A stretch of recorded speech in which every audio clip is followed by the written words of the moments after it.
Hey Health Junkies, Dr. Krause here. Just wanted to jump in and let you know about a new feature that I'm adding to the podcast. It's the ability to ask me questions. I've had a ton of folks tell me that they would love for me to cover their questions on the podcast, so I'm going to do it. So each week I will be adding a couple of questions that I'm going to answer to each of the podcasts. And if it's a juicy enough question, I just may dedicate a whole podcast to it. So if you're interested in asking a question, head on over to my website at drjkrauseND.com. Check out a blue button on the right-hand side that says Ask a Podcast Question. Hit me up there. Or you can also access the button through my podcast notes, also on my website. So head on over there, ask me some questions. I look forward to answering them soon. All right, let's get on with the podcast. Hey, Health Junkies! It's time for The Health Fix. Join your host, Dr. Jannine Krause, as she gives you a dose of what you need to know and do right now to take control of your health from the inside out, to rebel against aging, look damn good, fight stress, and laugh every day. Hello there, Health Junkies. Welcome to another episode of The Health Fix. I'm your host, Dr. Jannine Krause. Today's episode is all about the mind-body connection when it comes to your muscles and your mobility and your movement to be fit for life. So let me premise this podcast with the fact that about 80% of folks who start working out at a gym with those January promotions, they're going to get fit, they're going to look amazing, end up quitting by May. And unfortunately, most gym owners kind of count on people bailing out because, well, you know, that's how they make free money, because people sign up for these memberships and they're not getting what they should out of that membership. And a lot of the times it's because their head is not in the game. Now, I'm really talking about here the mind and body connection. And a lot of us are, you know, it's kind of trendy to go to these mind-body connected spas or want to see a doctor that, you know, not only treats your body, they treat your mind, your soul, etc. And I think a lot of the things that we want in our healthcare should be applied to our fitness care as well. We really should be thinking about the exercises that we do. Do we have proper form? Are we mobile enough to do the exercises that we're doing? You know, I think a lot of people go into a workout routine and they're just kind of throwing themselves into it. And I'll be honest, when I first started working out when I was younger, I would throw myself into workout routines just to see if I could do it. I didn't care if I had my core tight. I didn't care, you know, what my form looked like. I just wanted to see if I could do it.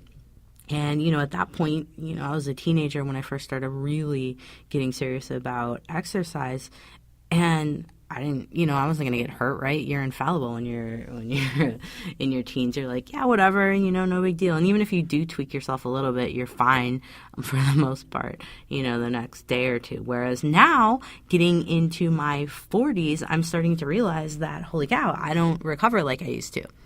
And in my practice, I'm starting to see a lot of ladies my age that have just darn given up on trying to exercise. They're too busy, you know, blah, blah, blah. They didn't get the results that they were looking for from the particular workout routine that they were using. And most of the time, it's because we didn't have that click between the mind and the body where we're like, oh yeah, that feels good. Now, I hear this a lot of times from my runners, that if they could just, you know, get back to running. So ladies that have quit after having kids, or maybe there was an injury, something of that nature, and then they started to gain weight, and then life started to you know, fall apart from there. But the big connection between all of these folks is that when they were running, they did get that runner's high. They felt that mind-body connection. They felt that in terms of, endorphin release. That feels good. But for the folks that got injured, it was probably because they weren't running right.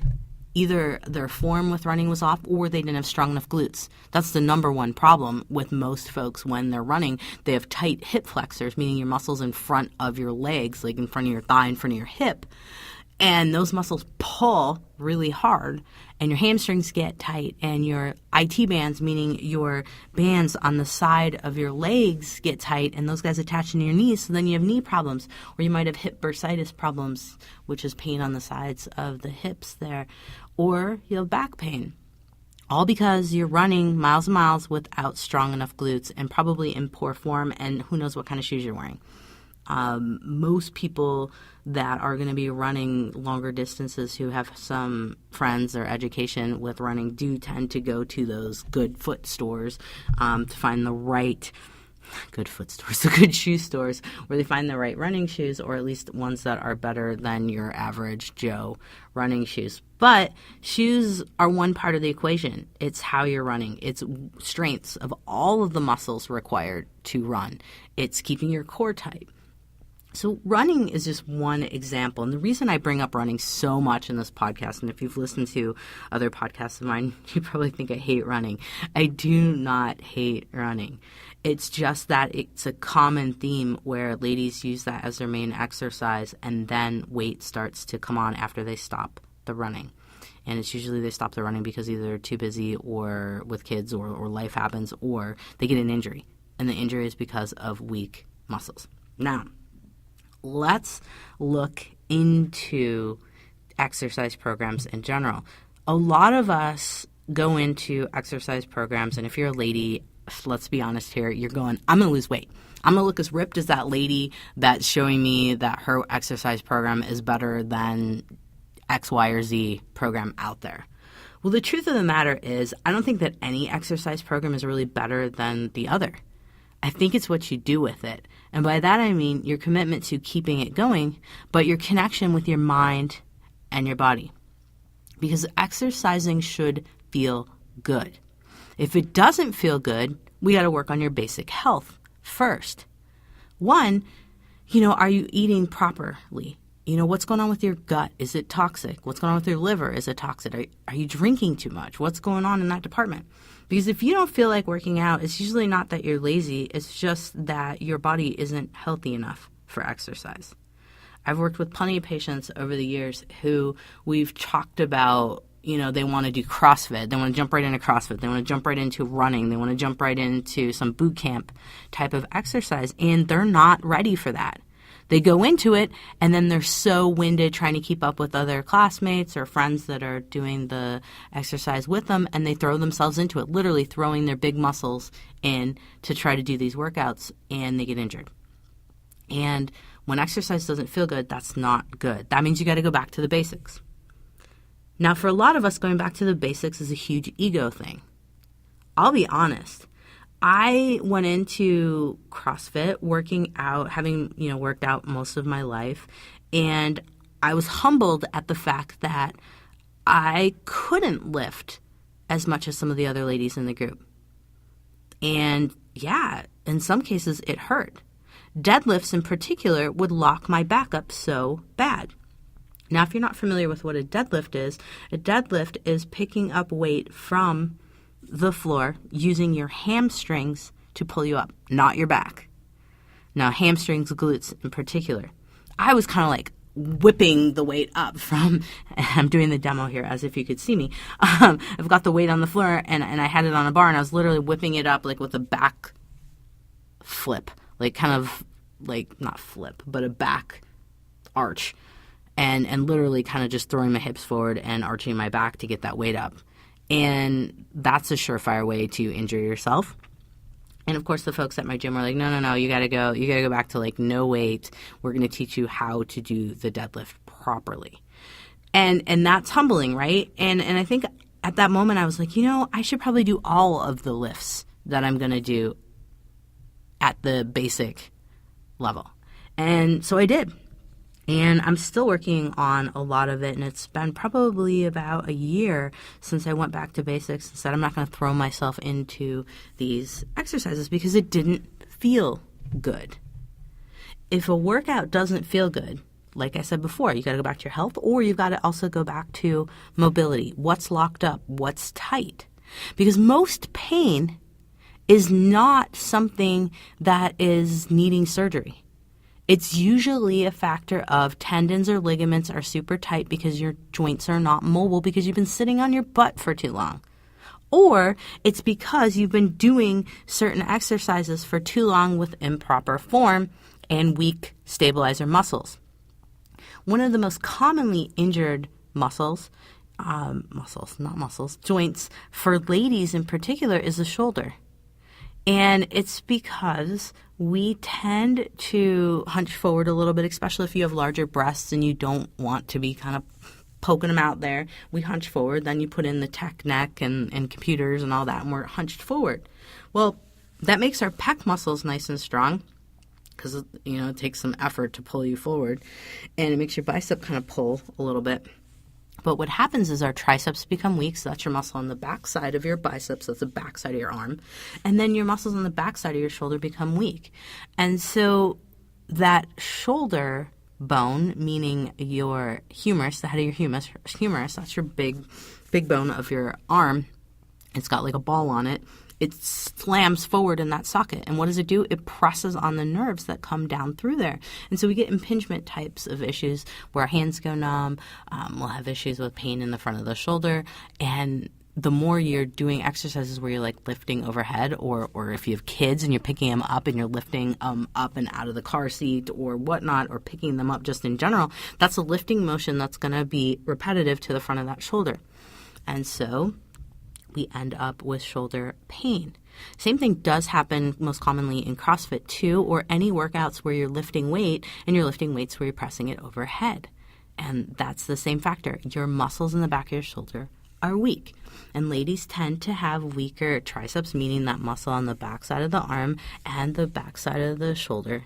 Also your lats, those are kind of these wing muscles that come down and attach down into your back. Those guys are too super weak for a lot of ladies. And these are the imbalances that cause us to have injuries.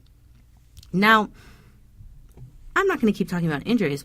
What I want to talk about more so is thinking about how to feel these muscles, because I think a lot of us are not connected to our bodies. In fact, a lot of us I don't think are even in our bodies most days. We're like floating somewhere, a couple feet above them. And while that might sound woo-woo, the truth of the matter is that I often challenge folks to walk and feel their feet. Not just walk, because we take it for granted that we can get up and walk every day. We take it for granted that we could get up and skip. We take it for granted that we could maybe jump up and jump down really quickly.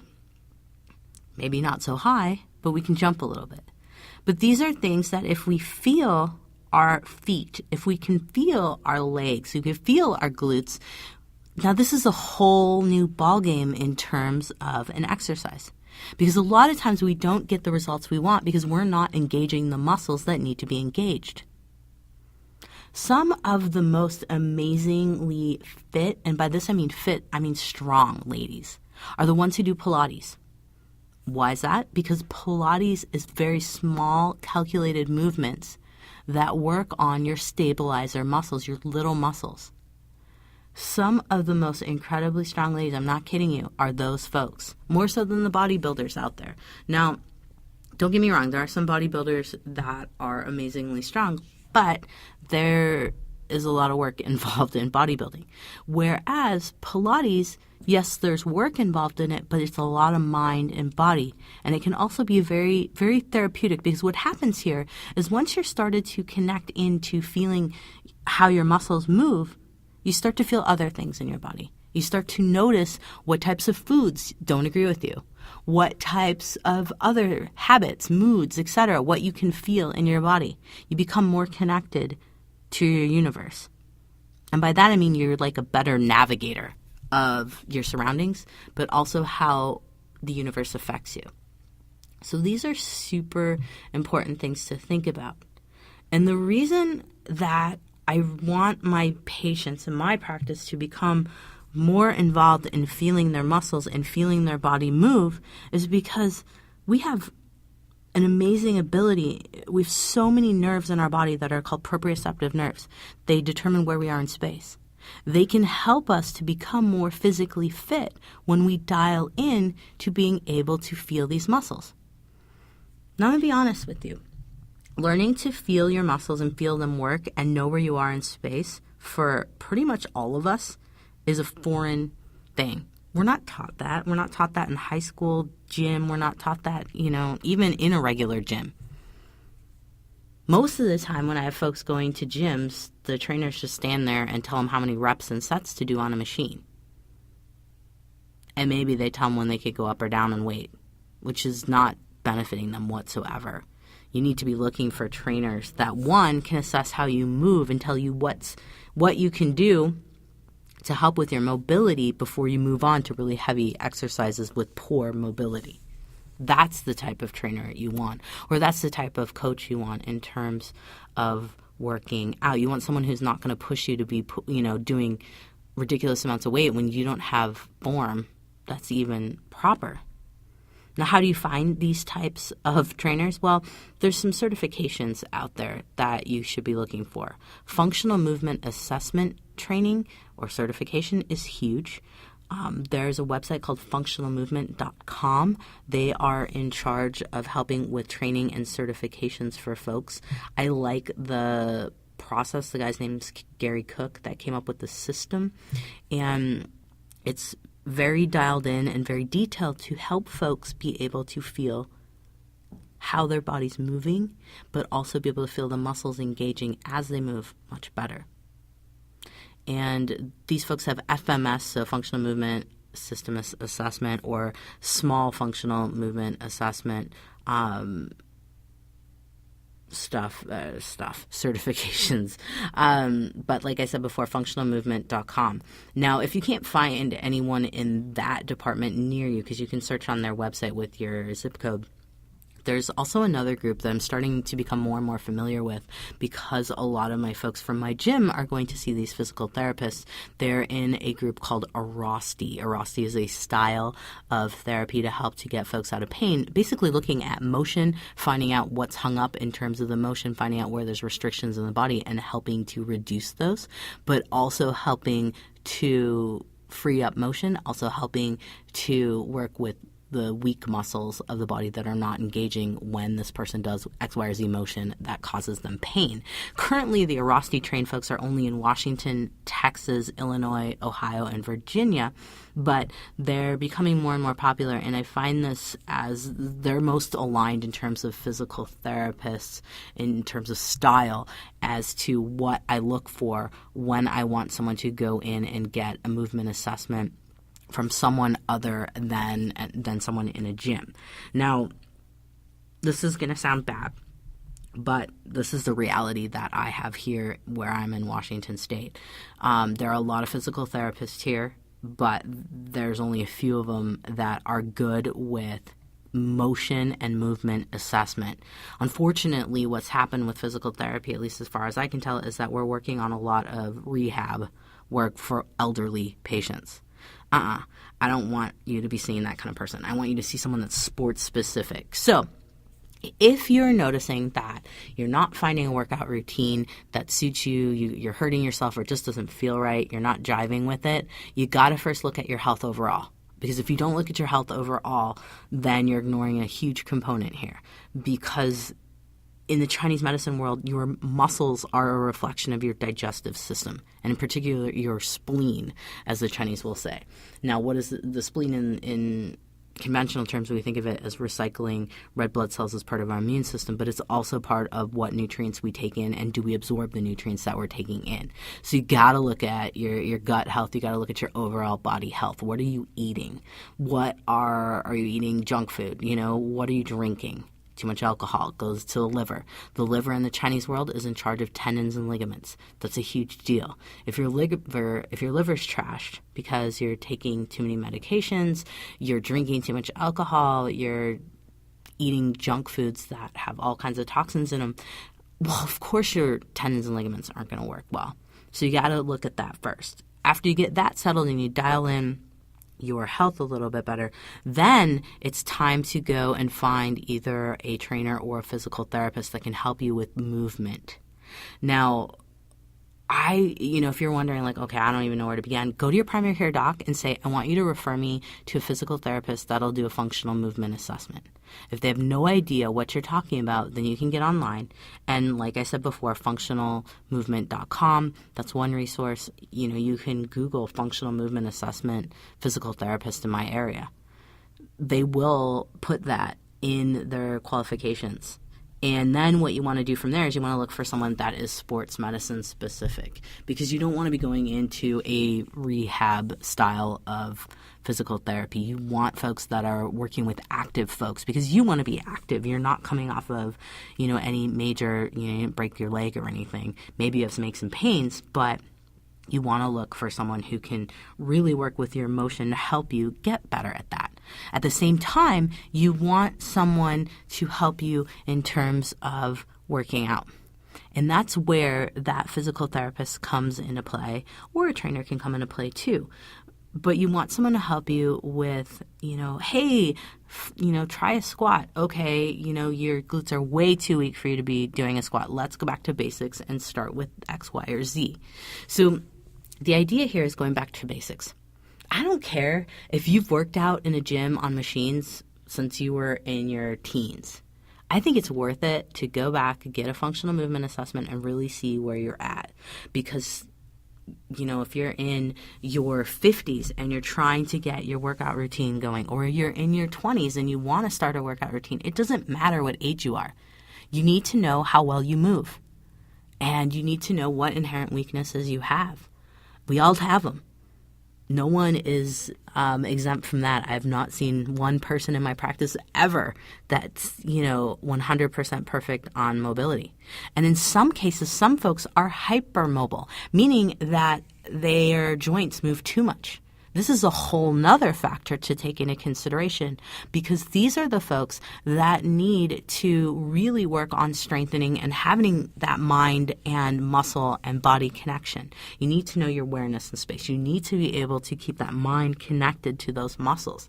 So if you are double jointed, or if you notice that you sprain your knee or ankle a lot, you're one of those folks that might be a hypermobile individual. You especially want to go see a physical therapist who focuses on sports medicine for the hypermobile folks. Hypermobility is otherwise known as ligament laxity, and double jointedness is kind of the real common term to know if you've got some issues with that. And you're the person that's going to be a lot more prone to be injured. So this learning to connect the brain to small muscles to help with your posture, to help you feel your workout, versus like slamming yourself in a workout, goes a long way. Because the more that you can feel those small muscles firing, and the more that you can feel your body moving, the more that you will get endorphins released. And you'll get this high in terms of, wow, I am working to coordinate all of this. It's amazing how the brain feels when it can go, oh, I can feel the bottoms of my feet. I can feel my heels. I can feel when I go down in a squat and I come back up that I'm pushing that floor away from me.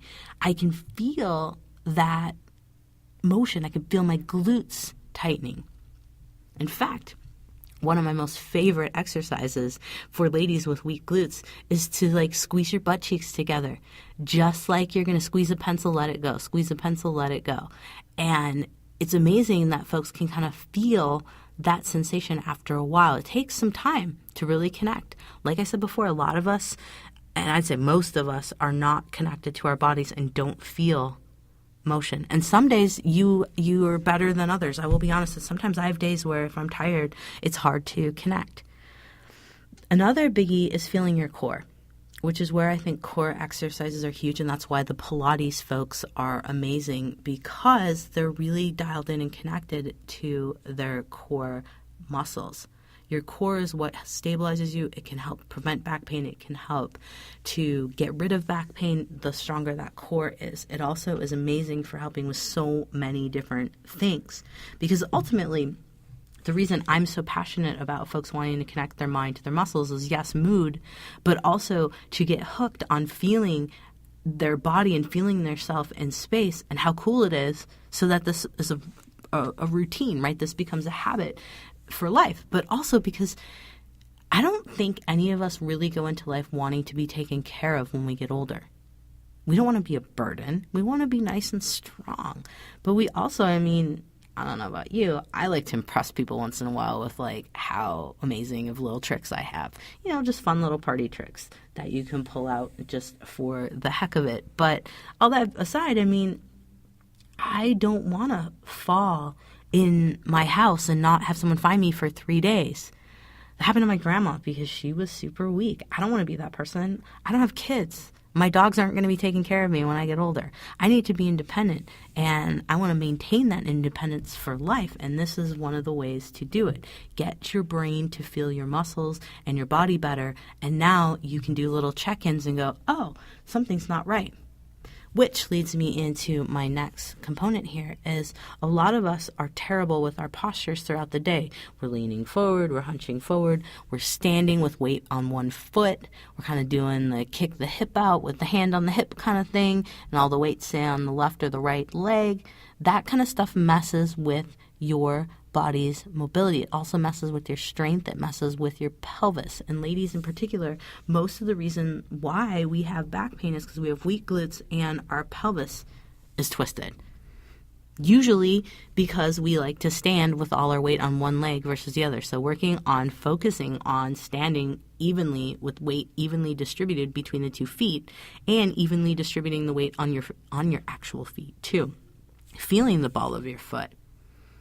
Now, one of the things I would say, a lot of people are going to be listening to this podcast not being able to just stand in a particular area, but I would say whatever you're doing right now, try to feel your feet. Do they feel even to you? Does one feel like it's rolling out a little bit more than the other? Does it feel like you have pressure in certain areas more on one foot than the other? Dial that in. See what you feel. Then I have folks work on tightening and relaxing certain muscles in their body to try to see if you can even that out. Or just distributing the weight differently, rocking back and forth a little on your feet to reset. For all of those out there that have stand-up desks, that's a big thing because for a lot of folks now we're starting to see that while the stand-up desks are better than sitting, they are creating new problems of how we stand. So posture, and feeling your feet, feeling your butt, feeling your legs. What are they doing? What feels different? Just start to get to know your muscles better. Get to know your joints. Get to know your postures better. And make it a habit. Now, another biggie in terms of helping folks to work on that mind-body connection is making it fun, right? I like to play with feeling, my feet in different, positions, curling up my toes, putting my toes back down on the ground. I also like to, rock up onto my ball of my foot and kind of go back down to my heel and kind of reset things. My coach, Meredith at CrossFit, is always talking about our feet, and I love it because they are your platforms. They are what is going to help you to move better. And most of us have problems with our back because we walk terribly. Our feet are not striking the ground evenly. In fact, if you have old shoes, take your old shoes and look at the bottom of your old shoes and see where you're wearing those shoes. It's going to give you a lot of insight into how you walk. Take those shoes into your physical therapist or whoever's going to do your movement assessment and show them to them because it makes a huge difference. And I'm not talking just about strength here. I'm talking about preventing injury, preventing pain, getting out of pain if you have pain. So these routines, how do you make it a habit? Well, it's got to be fun, like I said before, but it's also got to be something that fuels your mind-body connection. You actually enjoy how you feel doing this particular exercise. And for me, I enjoy lifting weights. And part of it is I enjoy how I feel kind of making the tweaks and concentrating to lift these weights. It's like a challenge. And in fact, challenges are really great to help keep you motivated. In fact, right now I'm working on a challenge to do some pretty cool calisthenic stuff. And I'm working on a program from Frank Medrano. If you're curious about him, frankmedrano.com. He is a calisthenics workout guru. He does not use anything but body weight for his workouts. And the dude's incredibly ripped. But one of his key components is that he's getting folks starting at basics, feeling their muscles, feeling themselves working, those muscles working, and gradually doing incremental improvement when they have mastered certain motions properly. So check him out. And I'm working to try to do some of the cool calisthenic stuff so that I can hang on the bar at the gym better. And perhaps maybe by next year in the early spring, March time, I will be ready to do a little pose. There was a picture from another local gym, not the one that I go to, where a gal was hanging on the bar showing off her muscles. And so we wanted to do that, but one-up that move in terms of doing a pretty cool calisthenic move that Frank Medrano does, where he is holding onto the bar and the rest of his body is coming straight out from that bar. So stay tuned. I'm going to try to do some cool trick stuff like that. My coach Meredith at Town Athletics in Tacoma is also on board to try to help me there, and we'll see what happens. So stay tuned till that. We'll see if I get there. But what this has done for me is got me going back to basics to start to feel my muscles. I had done planks, just basic hands on the floor, feet on the floor planks for minutes on end for a long period of time. But when I started to feel my muscles more in the plank, I started to realize my shoulders were going rotated forward. They weren't rotated back. I wasn't even really engaging my core to do the plank. Now that I can feel all those muscles, I can really start to see more definition coming out in my abs. It's been about 2 months now that I've been doing this. I'm starting to see more definition. And for a lot of people, it's the little muscles that you feel, that mind-body connection. That's where you get that progress with workouts when you've been let down before, because you're just throwing your big muscles at the workout. You're not going back to basics. So just seeing change in your body and not being let down does come down to the little things. And yes, I am a huge proponent of switching up routines every 4 to 6 weeks. One, to prevent boredom, but also with progression. Like I said before, making it harder for your muscles to keep going. You want them developing. You want your mobility to keep improving. And so finding a trainer or a functional movement PT trainer to help you with reaching your goals, absolutely huge. Because if you go back to the basics, tuck down that pride, just put it away and go back to the basics, it's going to be huge in the long run. Because like I said before, with my planks, I realized I was doing them wrong. Bird dogs. This was where we were in a plank and I had one arm, the opposite arm out and the opposite leg out. I couldn't do it like that. I actually had to go down to my knees, and I'm still working on my knees. Hands on the floor, knees on the floor, and one arm out. So like my right arm out and my left arm out, and holding that for 30 seconds. I've come a long way, because at the beginning of it, I was just throwing myself into doing that in a plank mode, and I couldn't even do it right. I was just kind of trying to keep myself up there, hurting my back as I went along. Now, with my hands on the floor and my knees on the floor and one arm out, one leg out, it's impressive how now I'm not shaking as much, and I'm starting to feel that connection in my abs.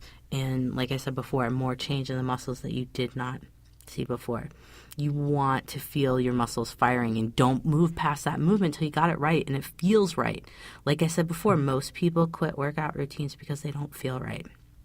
So keeping also in mind, like I said before, and I probably say a million times in these different podcasts, is please stop going into workouts about weight loss. Think about it in terms of future mobility, not being the old hunched over lady with their cane or crutches. You don't want to be that. Not even crutches. What is it? My brain's not functioning. I need to work on my brain connection for words. But yes, crutches are not it. A cane or even a it's funny. Anyway, yeah, you know what I mean. Those things. You don't want to have that. I have kids, like I said, too, and these are type of things. You don't want to be independent. You want to be independent. You don't want to be dependent on someone. And strength and being able to feel your muscles and your mobility goes a long way for you to remain independent for a very long time. My goal is pretty much independent till I die. I want to die in my own house. I'm not going to a nursing home, all that. No way.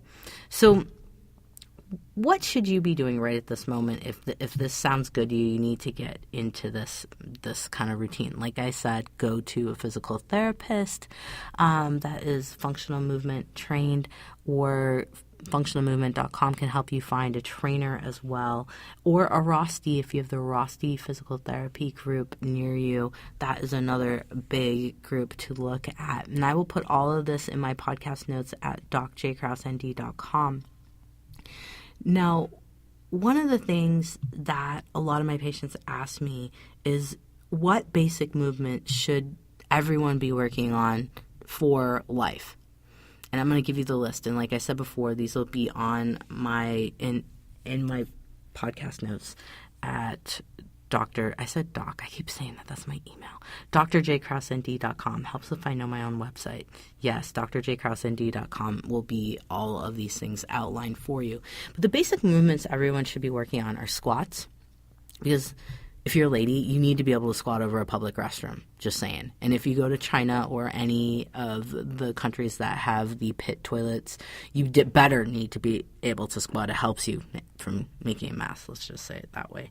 Now, the other big thing is being able to bend down, lift things up. Huge, huge for squats. Plus, it helps with your mobility, your hips, keeps your hips healthy, your knees healthy, and your glutes stronger for life. Push-ups. I think everyone should be able to do push-ups. Start with the basics. Start with wall push-ups. You can YouTube how to do a wall push-up, and then move to knees on the floor push-up, and then move to full-on plank to push-up. Dips. Huge. Dips are working on your triceps. YouTube it. Dips are huge because they're one of the things that you need in addition to being able to pull yourself up. The dips would help you with your triceps to push yourself up should you fall. I absolutely think everyone should be working on planks for core. And I mentioned a little bit earlier in the podcast the bird dog style of planks where you're on your hands and knees and one arm out and the opposite leg out. Also side planks. You can Google this. Frank Medrano has videos on his YouTube channel on all of the different styles of planks. And I think it's important to work on starting at a certain second amount that you can handle and then going up by 1 second a week and see where you get. I do think that we also need to work on rolling our shoulders back.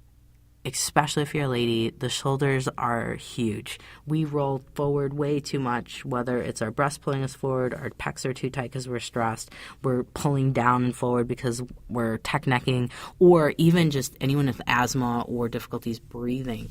Rolling those shoulders back, absolutely huge. And rolling them back and squeezing down kind of below the armpit, that muscle there, you can feel it. You roll the shoulder back and then squeeze down. It's almost like you're taking your shoulder blades and pulling them down and back. If you work on that and holding those for 5-6 seconds and doing like 10-15 of them a day, it'll go for a long way to help with strengthening you. It'll also be huge when you get in your plank position to work on your core, to roll those shoulders back and feel those lats squeezing down along with your shoulder blades squeezing down. It helps with posture, but it also helps with shoulders because, like I said earlier in this podcast, one of the big injuries for ladies is shoulder injuries. So something to think about there. And then balance. Marching, high knee type of exercises, absolutely huge. Yes, helps the core, but standing on one leg, I'm shocked by how many ladies can't do that in my office. It's disturbing. It's downright disturbing how many folks that are in even their late 20s that can't stand on one leg and balance. Absolutely huge, because your balance is your proprioception. And this is why I like yoga. Yoga does help really well with balance. I love a lot of the yoga poses, like even the tree pose, some of the most basic poses, because to get that balance proper, you're looking back at your mind and your muscle and your body connection, and in particular feet. Balance is a lot about your feet and then working all the way up from those feet to tighten those right muscles to make you feel balanced in space. So those are the basics. Bonus exercises that I think a lot of people can be working on is rows, jump rope, jumping jacks, lunges, stepping up onto boxes or steps, pull-ups, huge. And the reason I mention pull-ups, now don't do a pull-up just straight out of nowhere. You've got to work on your upper body strength and your arm strength before you try to bang a pull-up out of nowhere. But pull-ups can be huge because, well, if you fall, if you need to get yourself out of a hole because you fell in a manhole, I don't know. I mean, things happen, right? And these are the ways to help to save yourself. Say there's a flood and you're stuck and the only way out is to pull yourself up off the ground and up out of this hole. I don't know. That's the way you're going to do it. I always think worst case scenario, but I think it's important to think about the situations that we can be in and that can happen. And the more that you have these functional movement abilities to pull yourself out of trouble, and remain independent, this is huge. This is huge for fitness for life, but also strength for life. But also helping with that mind-body connection, because the more that you can dial in that brain to muscle, tendon, ligament, and location in space, the better off you're going to be. Physically, fitness-wise, you're going to see improvements because you're working on those small muscles, but you're also going to feel the exercises. You're going to be more involved. You're going to be more wanting to buy into doing more of it, because when you finally dial in that connection between brain and muscles, working out feels good. It gives you a high. It's much like that runner's high, but you got to work for it.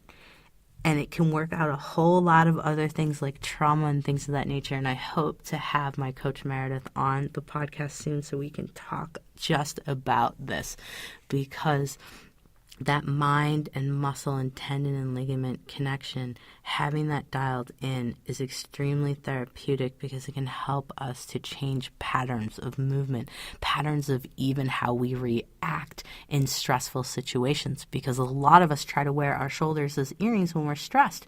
But if we start to recognize we're doing that, we can roll those shoulders back and do that exercise like I mentioned, and help with breathing and connecting in there where your feet are in space so that you feel grounded. And guess what? Now you've got a tool to help you to manage stress as well. So connecting the mind to your muscles goes a lot further than working just strictly in fitness, but fitness is the first place to start so that you can be independent for life. So think about those things. If you're dabbling in trying to find the right exercise routine for you, I highly recommend, like I said early in the podcast, looking at trainers who are functional movement system trained, such as functionalmovement.com. Go check out that website, or a Rosti, like I said before, for a physical therapist. If you want the dynamic duo, find a physical therapist that has a trainer that they work with. Now you've got a powerful duo that they can work together to help you get to your goals, and they can give you a fitness prescription that you can work on your own time and start to develop that mind and muscle connection. And you will be shocked how you feel over time as exercising starts to feel good and feels fun, as you're really exploring how your body feels in different positions, and how cool it is that you can change the position you're in just by feeling where your feet are in space, just by telling if certain muscles are firing or not. It's one of those things that it's almost like you're curious, and then when you realize that you can do that, it's amazing how you can change your strength. You can lift more weights. You can do things for longer periods of time when you have that proper connection from your mind and your body, and your mind to muscles and tendons and ligaments. It's quite cool. So there you have it. We've kind of covered all of the aspects of what you need to do to help yourself to get into a routine for fitness and how to go about it. If you have any questions, I'd love to hear from you on this one. I love to talk about helping folks to get fit and creating routines for fitness. And hey, I'm just here to help. You can always submit questions through my website at drjkrauseND.com. You can always give me a shout on Facebook, Twitter, Instagram. I love to hear from my folks. I hope you've enjoyed this podcast. Love to hear if anybody tries things out, how it goes for you, and success stories too. Once again, you've survived another episode of The Health Fix. I'm your host, Dr. Jannine Krause. Have a great day, whatever you're doing. Thanks for tuning in to The Health Fix, the podcast all about taking control of your health, rebelling against aging, and having fun every day. A lot of patients ask me, do you think I'm aging too fast? So, I created an evaluation checklist for you to see for yourself. Plus, I created a resource guide to help you slow down the aging process right now. You can find it for free on my website, drjkrauseND.com. drjkrause.com. If you like this podcast, help get the word out to others by liking it and rating it. If you'd like more natural health tips and want to join our Facebook community where I interact daily, click on the Join Group button on our website at drjkrauseND.com.